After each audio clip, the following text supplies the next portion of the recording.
పాలమూరుకు చాలా దారుణమైనటువంటి తిరిగి కోలుకోలేనటువంటి దెబ్బ కొట్టిన పార్టీలు ఈ రెండు పార్టీల ప్రభుత్వాలు. ఇది లోకమందరికి తెలుసు. ఆ జిల్లా యాక్చువల్లీ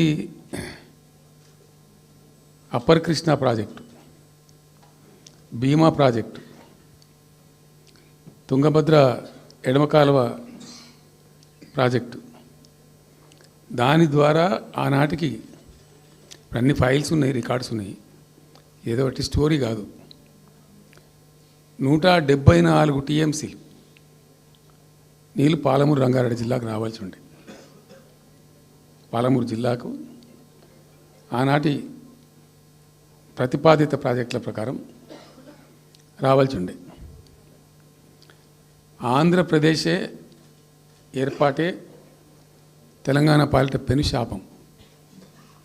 కొంతమందికి నచ్చదు, కానీ పెనుశాపంగా పరిణమించింది ఆంధ్రప్రదేశ్ రాష్ట్ర ఏర్పాటు.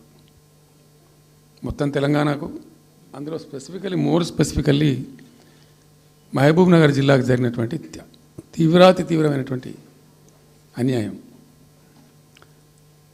ఎస్ఆర్సి యాక్ట్ అంటే స్టేట్ రీఆర్గనైజేషన్ యాక్టు స్పష్టంగా చెప్తుంది, ప్రతిపాదించబడి ఆల్రెడీ శాంక్షన్ అయ్యి జరుగుతుండే ప్రాజెక్టులు, కంటెంప్లేట్ చేసి ఉన్న ప్రాజెక్టులు, వాటిని మార్చకూడదు, అవి కొనసాగించాలి. ఆ చట్టం ఉండగా కూడా వాటి అన్నిటిని కాదని వీటిని మొత్తం అబాండన్ చేసి పడేసిండ్రు. అట్లా చాలా చేసినారు.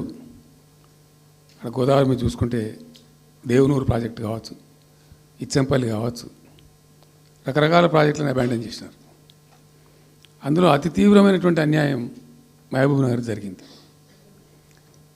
ఇలా మహబూబ్ నగర్కి ఇచ్చే పాలమూరు ఎత్తిపోతలో మరొకటి కొత్త స్కీమ్ కాదు. గతంలోనే 174 టీఎంసీలకు ప్రాజెక్టులు రూపకల్పన జరిగి అంత అయింది. అయితే